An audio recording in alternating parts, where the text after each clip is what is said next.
안녕하세요. 저는 눈에 넣어도 아프지 않을 아들을 키우며 프리랜서 그래픽 디자이너로 살고 있는 여자입니다. 작은 작업실 창밖으로 보이는 도시 풍경처럼 제 삶도 이제야 제자리를 찾은 듯한데 불과 몇 년 전까지만 해도 제 인생은 방향키를 잃은 배처럼 위태롭게 흔들렸습니다. 그 모든 혼란의 중심에는 제 남편이 있었죠. 가끔 그 시절을 떠올리면 내가 왜 그랬을까, 왜 그 사람한테 그토록 푹 빠졌을까 하는 자주 섞인 질문을 던지게 됩니다. 3살이나 어렸던 전 남편은 어딘가 불안정해 보이기까지 했는데 그 남자의 어떤 면이 제 마음을 그토록 사로잡았던 건지 모르겠네요. 29, 일 외에는 아무것도 모르고 살았던 저에게 그 남자가 나타났습니다. 저는 연애 경험은 손에 꼽을 정도였고 남자를 대하는 게 불편하고 어려웠어요. 그래서인지 결혼이라는 단어는 먼 나라 이야기처럼 느껴졌습니다. 그런데 그 남자를 처음 만난 건 요란하고 북적거렸던 친구의 가게 오픈날이었습니다. 시끄러운 음악 소리와 사람들 틈에서 잠시 벗어나 테라스에 기대 서 있는데 그 남자가 다가왔어요. 어색한 첫인사 후에 이런저런 대화를 나누다가 가까워지게 되었습니다. 저는 원래 남자들과의 대화를 불편해하고 어색해하는데 이상하게도 그 남자와는 너무 편하더라고요. 그 남자는 제가 처음 본 사람인데도 스스럼 없이 말도 걸고 자기 얘기도 잘 꺼냈어요. 이런저런 대화를 하다가 부모님의 결혼 성화에 대한 푸념까지도 늘어놓았습니다. 그 모습이 왠지 모르게 짠하면서도 솔직하게 느껴지더라고요. 그날 이후 그 남자와 저는 연락을 주고받으며 급격히 가까워졌고 몇 달 뒤 그는 제게 결혼을 전제로 만나자는 다소 성급하지만 설레는 고백을 했습니다. 시연 씨, 저랑 진지하게 만나볼래요? 결혼 생각하고요. 네? 글쎄요. 저희 만난 지 얼마 안 됐잖아요. 알죠. 근데 시연 씨 처음 봤을 때부터 뭔가 운명이 느껴지더라고요. 그리고 이건 어떻게 들리실지 모르겠는데요. 우리 부모님이 딱 좋아하실 스타일이에요. 차분하고 현명해 보이고 저 같은 사람 잘 잡아줄 것 같다는 느낌이 확 온다고나 할까요? 어딘가 계산적인 듯한 그의 말에도 결혼이라는 단어가 주는 무게감과 연하남의 저돌적인 모습에 저는 속수무책으로 흔들렸습니다. 그렇게 연애를 시작하고 얼마 지나지 않아 저는 그 남자의 부모님을 뵈러 가게 되었습니다. 부모님은 크고 으리으리한 주상복합 아파트에 살고 계셨어요. 아버님은 기계 설비회사를 운영하신다고 했고 어머님은 온화하지만 기품 있으시더군요. 잔뜩 긴장한 제 모습에도 두 분은 예상외로 저를 무척이나 따뜻하게 또 반갑게 맞아주셨습니다. 시연이는 사진보다 실물이 훨씬 예쁘네. 우리 민준이가 왜 그리 서둘렀는지 알겠어. 착하고 선해 보여요. 편하게 앉아요. 우리 민준이가 사람 보는 눈은 있구만. 시연이가 차분하고 야무져 보여서 마음에 든다. 사람이 아주 착하고 현명해 보여. 나중에야 그 환대의 이면에 숨겨진 뜻을 알게 되었습니다. 착해 보이고 선해 보인다고 저를 좋아하셨는데 철없는 외동아들을 잘 관리해 줄 거라는 기대감이 있으셨던 것 같아요. 왜냐면 막상 결혼하고 보니 남편은 제 상상 이상으로 철딱선이 없고 여자 좋아하고 개념 없는 그런 인간이었거든요.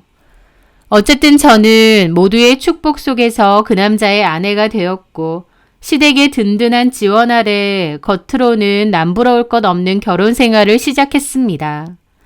하지만 화려한 포장지를 벗겨내자 드러난 결혼의 민낯은 초라했습니다. 남편은 제 생각 이상으로 무책임하고 이기적이었어요. 그는 일과 회사 일, 회식을 핑계대며 늘 밤늦게 귀가했습니다. 처음에는 미안해하는 기색이라도 보였지만 시간이 지날수록 당연하다는 듯 굴었고 술에 취해 비틀거리며 들어올 때가 비일비재했어요. 때로는 새벽녘까지 연락 두절 상태가 된 적도 많았죠. 여보, 지금 몇 시야? 전화는 왜 안 받고? 무슨 일 있었어? 또 시작이네. 회식했어, 회식. 피곤하니까 들들 좀 복지 좀 마. 그의 반복되는 거짓말과 회피하는 태도에 제 마음은 빠르게 지쳐갔습니다. 남편은 저녁 6시 이후로는 제 전화를 받는 일이 드물었고 저는 종종 불길한 예감을 느껴야 했죠. 그때 저희는 시부모님의 권유로 임신을 준비 중이었는데 아이가 잘 생기지 않았습니다. 그래서 바로 시험관 시술을 준비하고 있었죠. 병원을 오가며 주사를 맞고 결과를 기다리고 참 많이 힘들었는데 그런 제 옆에서 남편은 조금의 위로나 의지도 되어주지 못했죠. 오히려 그의 무관심과 늦은 귀가는 제 마음을 더욱 병들게 했습니다. 혼자 끙끙 앓던 저는 결국 친하게 지내던 친구 혜미에게 답답한 속마음을 털어놓았습니다.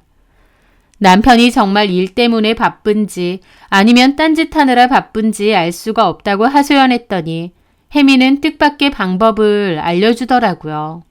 이럼 어때? 네 전화 안 받으면 바로 다른 사람 SNS 메시지로 연락해보는 거야. 그래도 답이 없으면 진짜 바쁜 거고. 바로 다 보면 알지? 저는 혜미의 말대로 그렇게 해보기로 했습니다. 그날 저녁 예상대로 남편은 제 전화를 받지 않았어요. 저는 떨리는 손으로 혜미의 SNS 계정을 빌려 남편에게 짧은 메시지를 보냈습니다. 안녕하세요 라고요. 뭐라고 답이 올까 심장이 터질 듯 뛰더군요. 그리고 얼마 지나지 않아 제 예상을 확인시켜주는 답장이 도착했습니다. 누구셨죠? 혹시 지난주 라운지바에서 아이디 주고받으신 분인가요? 그 순간 온몸의 피가 싸늘하게 식는 느낌이었습니다. 라운지바라니, 아이디를 주고받았다니. 남편이 밖에서 어쩌고 다니는지 알겠더라고요. 배신감에 몸서리치며 제 폰으로 다시 남편에게 전화를 걸었지만 역시나 감감무소식. 저는 차가운 분노를 담아 카톡을 보냈습니다. SNS 메시지 보는 거 나야. 지금 집으로 들어와. 남편은 제 카톡을 읽었지만 답장이 없었습니다. 그리고 자정이 훌쩍 넘어서야 술 냄새를 풍기며 아무 일 없었다는 듯 태연한 얼굴로 들어오더군요. 그의 뻔뻔한 얼굴을 보자 참았던 분노가 터져 나왔습니다. 내가 바로 들어오랬는데 지금까지 뭐 하다 온 거야? 야근? 회사 일? 웃기지 마. 다 거짓말이었네? 진짜 시작이네 또. 사람 좀 그만 들들볶아. 숨 막혀 죽겠다고. 결혼했으면 좀 믿어주고 그래야 되는 거 아니야? 믿어줘? 지금 네가 그런 행동을 하면서도 나한테 그런 말이 나와? 와이프 전화는 그렇게 씹어대면서 생판 모르는 여자 연락은 칼같이 답장하네. 게다가 라운지, 너 도대체 뭐 하고 다니는 거야? 모르는 사람이니까. 혹시 아는 사람인가 싶어서 답장한 거잖아.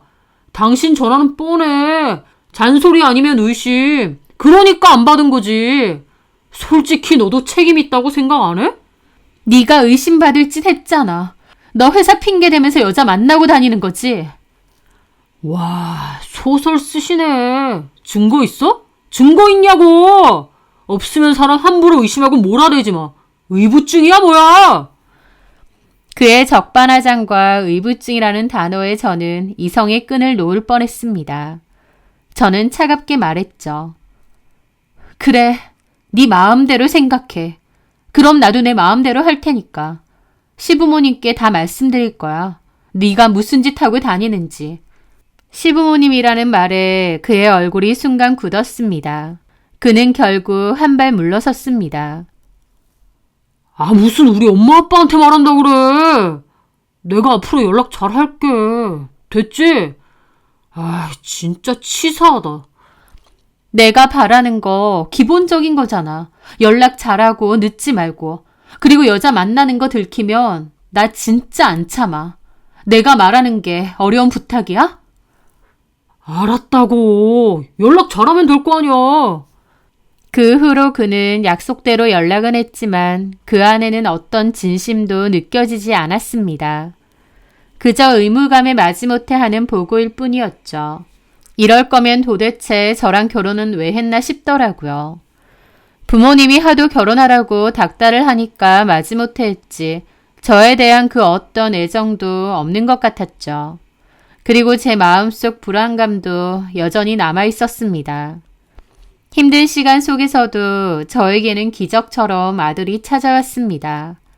시험관 시술 과정은 고되었지만 그래도 아이의 존재는 제게 큰 힘이 되더라고요. 저는 다니던 회사를 그만두고 프리랜서로 전향해 오롯이 육아에 집중했습니다. 어머님의 경제적 지원 덕분에 생활은 안정적이었지만 육아라는 게 너무 고돼서 하루하루가 전쟁 같기도 했어요. 잠 못 자고 아이와 씨름하는 동안 제 몸과 마음은 서서히 지쳐갔죠. 제가 육아에 허덕이는 동안 남편은 주말이면 친구들과의 약속, 출장 등 온갖 핑계를 대며 집을 나섰습니다. 평일에는 비교적 일찍 들어와 잠시 아빠 노릇을 했기에 저도 남편의 주말까지 맡고 싶지는 않았어요. 하지만 남편의 잦은 외박과 의심스러운 행동들 때문에 늘 신경 쓰이고 괴로웠던 저는 결국 남편의 스마트폰에 위치 추적 앱을 설치하게 되었습니다. 불안감을 확인하고 싶지 않았지만 동시에 진실을 알아야 한다는 생각 때문이었죠. 하지만 제 의심과 달리 앱은 남편이 말한 장소와 일치했고 그는 저의 의심을 피하려는 듯 친구들과 찍은 사진도 종종 보내왔습니다. 그러는 과정에서 저도 남편을 많이 믿게 되고 또 스스로를 다독이며 이 위태로운 평화를 유지하려 애썼죠. 그렇게 시간은 흘러 어느 평일 낮이었습니다. 그날은 어머님과 함께 병원에 다녀오던 길이었죠. 무심코 켠 위치 추적 앱 화면에 찍힌 그의 위치는 회사에서는 살짝 떨어진 교회였습니다. 이상하긴 하지만 외근 때문에 간 건가 생각하며 그냥 말았습니다. 물론 제 직감은 이상했지만요. 그러다 며칠 뒤 예상치 못한 방식으로 남편의 거짓말이 증명되었습니다. 저는 그날 오랜만에 혜미와 만나서 커피를 한잔하고 있었어요. 혜미에게 제가 겪고 있는 고민, 고통 등을 상담했습니다. 내가 정말 의부증인 건지 뭔지 모르겠다고 하면서요. 혜미는 저를 위로해 주더라고요. 그러던 차에 모르는 번호로 전화가 걸려왔어요. 받아보니 어떤 식당의 사장이라고 했죠. 여보세요? 저희가 최민준 씨라는 분의 지갑을 습득해서요. 지갑 안에 신분증이 있더라고요. 어머, 저희 남편 지갑을요? 예, 지갑을 찾아보니 명함이 있어서 그리로 전화를 드렸습니다. 제가 예전에 회사 다닐 때 쓰던 명함을 준 적이 있는데 그게 남편 지갑에 남아있던 모양이었습니다. 저는 가겠다고 했고 위치를 물었죠. 찾으러 가겠다고 하고 그 위치를 검색해봤는데 그곳은 얼마 전 남편의 위치 추적 앱에서 발견된 그 장소인 겁니다. 황당하더라고요. 저는 일단 지갑을 찾으러 가기로 했고 옆에 있던 혜미도 같이 가기로 했어요. 그렇게 혜미를 태우고 그 식당을 갔습니다. 여기야? 그 지갑 주었다는 식당이? 같이 들어갈래? 그런데 혜미는 어색하게 웃더라고요. 아니, 나는 전화가 들어와서 통화 좀 해야 될 것 같아. 볼일 보고 나와. 밖에 서 있을게. 그래, 그럼 얼른 챙겨올게. 그렇게 저는 그곳으로 들어갔어요. 안녕하세요. 남편 지갑 주우셨다고. 그런데 저를 보는 사장님이 어리둥절해 하시더라고요. 저를 처음 보는 분인데 왜 나를 보고 어리둥절해 하시지 싶었죠. 이 지갑 주인 아내분이세요? 네, 제가 이 지갑 주인 아내인데 왜 그러세요? 그런데 저를 의심의 눈길로 보면서 갸웃하는 겁니다. 저한테 전화하셨잖아요. 왜 그러시죠? 아, 저는 전에 식당 같이 왔던 그분이 오실 줄 알았거든요. 그분이 아내인 줄 알고. 네? 아닙니다. 제가 괜한 소리. 지갑 여기요. 사장의 말이 이상하더라고요. 저는 가려다 말고 다시 물었죠. 저기 사장님, 그게 무슨 남편이 누구랑 왔었는데요? 예? 아니에요. 제가 착각했나 봐요. 그러지 마시고요, 사장님. 제 남편이 누구랑 왔었는데요? 여자랑 왔나요? 그 여자랑 부부처럼 보였다고요? 그 말에 사장님은 잠깐 눈치를 보더라고요. 손님 사생활이니까 말을 할까 말까 하는 눈치였죠. 그런데 문득 창밖을 보더니 눈이 동그래지는 겁니다. 어라, 저분도 오셨네. 그때 남편분이 저분이랑 오셨거든요. 라면서 가리키는데 그 가리킴의 끝에는 밖에서 통화를 하고 있는 혜미가 있었습니다. 저는 그 말을 이해하지 못하고 다시 물었죠. 네? 저분 맞아요. 이 지갑 주인분하고 같이 저희 식당 오셨잖아요. 그때 저분이 빨간 옷을 입었나 그랬던 것 같은데 제가 기억력이 좋아서 한 번 본 사람은 잘 안 잊어버리거든요. 손님들도 어지간해선 기억 잘하고요. 저분이랑 남편분이 같이 오셨는데 다 같이 아시는 분인가 봐요. 그러니까 제 남편이 저 여자랑 같이 왔다고요? 예, 솔직히 저는 꽤 다정해 보이길래 저쪽이랑 부부인 줄 알았는데. 그 말에 저는 크나큰 충격을 받았습니다. 머릿속이 하얗게 비는 것 같았죠. 그렇게 저는 얼떨떨한 기분으로 나왔습니다. 혜미는 지갑 찾고 나왔냐고 묻는데 저는 어색하게 고개만 끄덕였죠. 그리고 집으로 돌아가는 길에 혜미를 힐끔거렸습니다. 혜미랑 내 남편이? 그게 말이 되나 싶고 어이가 없었습니다. 사장님이 뭘 잘못 보셨나 싶기도 한데 빨간 옷이라고 하니 혜미가 즐겨 입는 옷이 생각도 나는 거예요. 그럼 정말 내 남편과 혜미가? 도대체 왜? 언제부터? 기가 막혔죠. 저는 혜미에게 물었습니다. 저기 혜미야. 어? 너 아까 그 식당 혹시 가본 적 있어? 어? 혜미는 놀란 얼굴이더라고요. 그러더니 아니, 그렇진 않은데. 아, 그래. 내가 저기까지 뭐하러 가. 가까운 것도 아니고.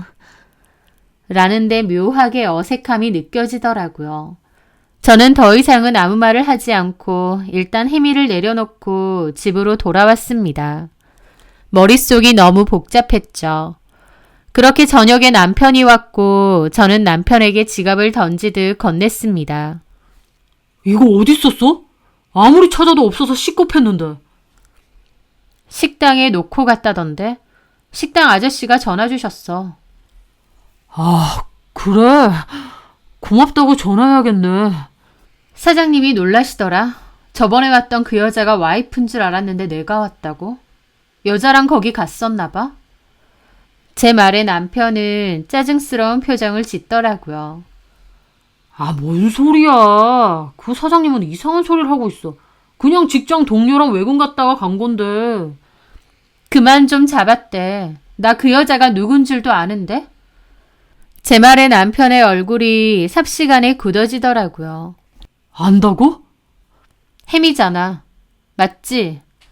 남편은 더 이상 발뺌할 수 없다는 것을 깨달았는지 혹은 변명할 가치조차 못 느꼈는지 아무 말도 하지 않고 가만히 있더라고요. 그런 일 없다고 길길이 날뛸 줄 알았는데 전혀 아니었습니다. 한참이나 굳은 얼굴로 무언가 생각을 하더군요. 그러더니 그래, 맞아. 혜미랑 갔어. 네가 걔 SNS 메시지로 연락했을 때부터. 그때 연락하면서 만나기 시작했어. 뭐라고? 기가 턱 막히더라고요. 남편이 어쩌는지 보려고 혜미의 SNS로 연락했는데 오히려 그 계기로 혜미와 제 남편이 눈이 맞았다는 겁니다. 너 진짜 쓰레기다. 어떻게 와이프 친구랑 네가 인간이야? 이럴 거면 나랑 결혼은 왜 한 거야? 그냥 그러고 네 마음대로 여자 만나면서 살지 나랑 왜 결혼했냐고. 엄마 아빠가 결혼하라고 닥달하니까. 솔직히 말해? 난 네가 조용하고 순해서 내가 뭘 하든 그냥 넘어갈 줄 알았어. 솔직히 이렇게 사람 피곤하게 만들 줄 알았으면 내가 미쳤다고 너랑 결혼하냐? 엄마가 하도 결혼 좀 하라고 닥달했는데 그때 마침 네가 제일 만만해 보였던 것뿐이야. 근데 완전 잘못 고른 거야, 내가. 뭐라고? 너 사람 가지고 노니? 네가 뭔데? 그따위 마음으로 네가 뭔데 나랑 결혼하고 사람을 이 모양 이 꼴로 만들어? 시끄러! 이렇게 된 건 너한테도 잘못 있어. 네가 너무 사람을 질리게 만들었다고. 결국 원인 제공은 네가 한 거야. 내 덕분에. 그리고 우리 부모님 덕에 좋은 집에서 편하게 살았잖아. 그럼 그냥 만족하고 네 역할이나 하면서 살면 되지. 왜 허구한 날 바가지를 긁고 긁기를. 남편의 얼굴에는 일말의 죄책감이나 미안함조차 찾아볼 수 없었습니다. 오히려 제 존재에 대한 짜증과 불만만 가득했죠. 저는 깊은 절망감과 함께 이 관계를 끝내야 한다는 결심을 굳혔습니다. 와, 기가 막힌다. 됐다. 너랑 더 이상 할 말 없어. 그만하자. 나도 네가 이 정도 쓰레기인 줄은 몰랐어. 알았으면 내가 미쳤다고 결혼하겠니? 뭐? 쓰레기? 아니다. 실수다. 쓰레기한테도 미안할 지경이야. 당장 너네 집 가자. 가서 어머님, 아버님한테 네 입으로 직접 말씀드려. 우리 이혼한다고. 원하는 대로 내가 이혼해 줄 테니까. 저는 너무 상처받은 마음으로 저렇게 말했는데 기가 막히게도 남편의 얼굴에는 안도감과 기쁨의 빛마저 감도는 겁니다. 그래, 잘 됐어. 요즘 들어 제일 반가운 소리네. 그래, 내가 가서 시원하게 말씀드릴 테니까 그만 끝내자. 나도 너 생각하면 진절머리가 나. 남편은 마치 큰 짐이라도 벗은 듯 신나서 앞장서서 갔고 저는 제 안에 무언가가 완전히 부서져 내리는 것을 느꼈습니다. 하지만 동시에 저 비열한 남자가 원하는 대로 순순히 놓아주지는 않으리라는 마음이 싹 텄죠. 그렇게 갑자기 시댁에 찾아가게 되었고 늦은 밤 시댁의 무거운 공기 속에서 남편은 이혼을 선언했습니다. 놀란 시부모님이 이유를 묻자 그는 제 탓을 하며 저를 의부증 환자로 몰아가더라고요. 저는 더 이상 참지 않고 그의 외도 사실과 그 외도 상대가 제 친구라는 사실까지도 모두 털어놓았습니다. 그의 철면피 같은 태도에 시아버지의 분노가 폭발했습니다. 아들을 향한 호통과 실망감이 거실을 가득 메웠죠. 너 지금 그게 할 소리냐? 네 잘못으로 멀쩡한 가정을 이 징후로 만들어 놓고 네 뒤처리까지 우리더러 하라고? 네가 그러고도 사람이야? 고함 소리가 거실을 쩌렁쩌렁 울렸지만 남편은 눈 하나 깜짝하지 않고 오히려 짜증스럽다는 듯이 받아쳤습니다. 엄마 아빠는 누구 편이에요? 이혼하면 그냥 남남되는 거지. 뭘 그렇게 복잡하게 구세요? 솔직히 엄마 아빠가 하도 결혼하라고 닥달해서 마지못해 한 거지. 저는 결혼할 생각도 없었다고요. 그리고 애 때문에 발목 잡히는 것도 싫고요. 남편의 망발에 거실에는 숨막히는 정적이 흘렀습니다. 시어머니는 작게 비명을 삼키며 입을 틀어막았습니다. 힘들게 얻은 저희 아이를 두고 귀찮다고 말하는 남편의 모습에 저는 더 이상 망설일 이유가 없음을 깨달았습니다. 그동안 시부모님께 받은 정과 어머님의 건강 때문에 희미하게 남아있던 마지막 미련마저 산산조각 나는 순간이었죠. 어머님, 아버님도 기막히고도 절망적인 얼굴로 아들을 바라볼 뿐이었습니다. 너 방금 뭐라고 했냐? 네 자식이 귀찮다고? 엄마 아빠는 너를 그렇게 안 키웠는데 너 어디서부터 이렇게 잘못된 거야? 아버님의 말에도 남편은 냉담한 반응이었습니다. 저는 그 속에서 천천히 고개를 들어 어머님을 바라보며 낮지만 단호한 목소리로 말했습니다. 어머님, 정말 죄송합니다. 하지만 저도 이런 얘기 들으면서 이 결혼 유지할 생각 없습니다. 그리고 제가 어머님께 드리기로 했던 약속은 더 이상 지킬 수 없을 것 같아요. 아시다시피 그런 수술은 가족 간에나 가능한 일이라고 하는데 저도 더 이상 이 결혼을 유지할 마음이 없습니다. 제 말의 의미를 깨달은 어머님의 얼굴이 하얗게 질리더라고요. 어머님은 다급하게 제 팔을 붙잡고 매달렸습니다. 시연아, 내가 미안하다. 아들 교육을 잘못 시켜도 단단히 잘못 시켰어. 민준이 저놈은 내가 어떻게든 정신 차리게 할게. 내가 신장 때문에 그러는 거 아니다. 신장 그거 안 줘도 괜찮아. 아무것도 필요 없어. 어머님의 말에 남편은 황망한 표정으로 바라보고 있더라고요. 네, 저는 사실 어머님께 신장 공여를 하기로 했습니다. 어머님이 신장이 안 좋아서 이식이 필요했고 제가 나서서 검사를 받았어요. 그만큼 시부모님께도 진심이었고요. 어머님도 정말 고마워하셨습니다. 하지만 남편의 행동에 저도 이혼을 결심했고 더 이상 그럴 필요 없다는 걸 알게 되었죠.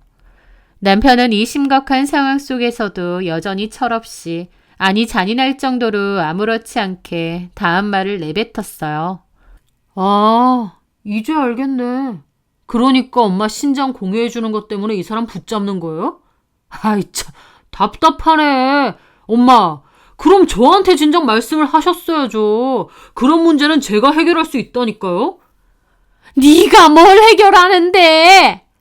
지금 만나는 여자 있거든요. 걔도 검사 한번 해보세요. 만약 되면 엄마한테 해주라고 할게요. 걔 저한테 푹 빠져서 뭐든 다 하려고 하거든요. 까짓것 뭐. 그리고 혹시 걔가 안 맞으면 걱정 마세요. 제가 다른 여자라도 빨리 구해서 데려오면 되죠. 세상에 여자가 쟤 하나뿐인 것도 아니고 뭐가 문제예요 대체? 라는데 시부모님도 저도 입이 뜨악했습니다. 남편이 일반적이지 않다는 생각은 있었는데 그 순간 내가 소시오패스 같은 사람하고 결혼했나 싶더라고요. 남편에게 여자는 그냥 자신의 즐거움과 필요에 의한 도구일 뿐이었던 겁니다. 혜미조차도요. 그 순간 거실의 공기는 완전히 얼어붙었습니다. 인간의 입에서 나왔다고는 믿기 힘든 말에 저와 어머님 아버님은 아무 말도 할 수 없었습니다. 아버님은 경악과 혐오가 뒤섞인 눈으로 아들을 노려보았습니다. 이 천하의 몹쓸 짐승만도 못한 놈이 그걸 지금 말이라고 하냐? 하더니 갑자기 노여움을 참지 못하고 아버님은 싸대기를 날리셨죠. 어머님도 비명을 지르며 아들에게 달려가서 등짝을 마구 때리셨고요. 네가 사람이냐고요. 저는 그 아수라장이 된 광경을 차가운 눈으로 바라보았습니다. 울부짖는 시어머니, 분노로 이성을 잃은 시아버지, 그리고 여전히 상황 파악을 못하고 억울하다는 듯 뺨을 감싸진 남편. 저는 조용히 몸을 돌려 현관으로 향했습니다. 등 뒤에서 들려오는 고성과 울음소리가 점점 멀어졌고 차가운 밤 공기가 제 뺨을 스치는 순간 많은 생각이 들더라고요. 내가 결혼을 잘못해도 정말 잘못했구나. 이 결혼을 하루라도 빨리 끝내야 되는 거구나 라는 것을요. 그 후 저는 혜미를 만났습니다. 혜미는 말은 미안하다고 하지만 조금도 미안한 기색이 없었어요. 자기가 빚이 좀 있는데 돈 많은 남자를 원했고 마침 민준이 눈에 들어왔을 뿐이라며 당당하게 말했습니다. 남의 가정을 파탄낸 것에 대한 죄책감은 전혀 찾아볼 수 없었어요. 혜미야 오랜 친구였는데 혜미가 이토록 뻔뻔한 인간인지 그때 처음 알았습니다. 그 모습은 마치 제 남편과도 비슷하게 겹쳐 보이긴 하더라고요. 저는 상간 위자료 소송할 테니 그런 줄 알라고, 그리고 다시는 마주하는 일 없도록 하자는 말과 함께 그 자리를 떴습니다.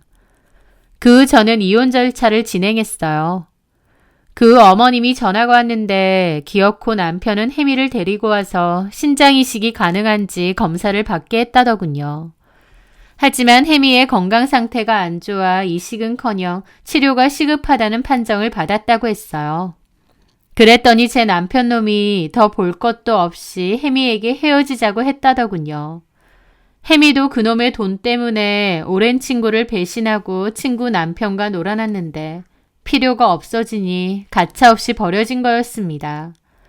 게다가 혜미는 애초에 빚 때문에 제 남편한테 접근했다고 하지만 상간소송을 당했으니 저한테 몇 천만 원의 위자료까지 갚아야 될 상황이 되었죠. 결국 지무덤 지가 판 겁니다. 어머님은 저에게 그 소식을 전하며 내가 낳은 자식이 어쩜 저 모양이냐며 끔찍하다고 한참을 우셨습니다. 그렇게 저는 협의이혼을 진행했고 남편과 혜미를 상대로 위자료 소송도 진행했습니다. 시부모님은 저에게 미안하다며 소송과는 별도의 위자료도 크게 마련해서 주셨어요. 그 돈은 거절하지 않고 받았습니다. 제 마음고생의 대가인데다 아이를 키울 때 써야 하는 돈이니까요. 그렇게 이혼을 했고 상간소송 판결도 받았습니다. 그런데 어느 순간부터 전 남편은 약속된 위자료와 양육비를 지급하지 않는 거예요. 알고 보니 시부모님이 아들과 거의 의절한 상태라고 하시더라고요. 남편에게 주는 모든 경제적 지원을 다 끊으신 겁니다. 남편은 부모님 돈 믿고 돈 펑펑 쓰고 다니고 본인 월급은 거의 찻값에 다 들어가고 있었거든요. 그런데 시부모님이 경제적인 지원을 싹 끊어버리니 하루아침에 빈털터리 신세가 되었던 거죠. 게다가 갑작스러운 이별 통보에 열받은 혜미가 남편의 회사에 찾아와 난리를 쳤고 그 회사 사람들도 남편이 어떤 인간인지 다 알게 되었습니다. 그 둘이 개싸움이 난 거죠. 그 어머님은 저에게 미안하다며 위자료와 양육비를 따로 챙겨주셨습니다. 그리고 어머님은 다행히 다른 친척으로부터 신장이식을 받으셨다고 하더라고요. 그 친척에게 상당한 금액의 재산도 증여했다고 했습니다. 그 일로 전 남편하고 시부모님하고 다툼이 크게 있었던 모양이지만 시부모님은 인간 같지도 않은 아들에게 완전히 마음이 떠나신 것 같았죠. 남편은 부모님에게도 버림받고 회사에서도 잘릴 위기에 처해지고 완전 땡전 한 푼 없이 버려진 신세가 된 겁니다. 남편에게 참 걸맞는 결말 같았죠. 돌아보면 참으로 길고 고통스러운 시간이었습니다. 철없는 남자를 만나 제 마음에 깊은 상처를 입었죠. 하지만 그 상처를 통해 저는 더욱 단단해졌고 무엇보다 소중한 아들을 얻었습니다. 전 남편의 모습은 제게 평생 잊지 못할 반면교사가 된 것 같아요. 이혼 후 혼자 아이를 키우는 삶은 녹록지 않았습니다. 하지만 아이는 건강하고 밝게 잘 커주고 있고 저 역시 디자이너로서 다시 자리를 잡아가면서 제 삶은 조금씩 안정을 찾아가고 있습니다. 전 남편은 다시는 볼 생각 없지만 그래도 전 시부모님과는 좋은 관계를 유지하고 있어요. 최악의 남편이었지만 시부모님은 아이에게 좋은 할아버지, 할머니가 돼주시고 또 저에게도 잘해주셨던 분들이기에 굳이 관계를 끊을 필요는 없다고 생각했거든요. 그토록 좋은 부모님 밑에서도 그런 개차반 자식이 나올 수 있다는 게 참 어이없고도 신기할 따름이네요. 이 글을 쓰면서 지난 시간의 아픔이 다시 떠올라 눈시울이 붉어지기도 했지만 동시에 그 시간을 잘 견뎌낸 제 자신이 대견하게 느껴지기도 합니다. 다시 누군가를 만나 사랑할 생각은 전혀 없습니다. 저도 너무 대인 게 크다 보니 그럴 생각은 안 들어요. 다만 아이와 함께 행복하게 잘 지내려 합니다. 제 사연 들어주셔서 감사합니다.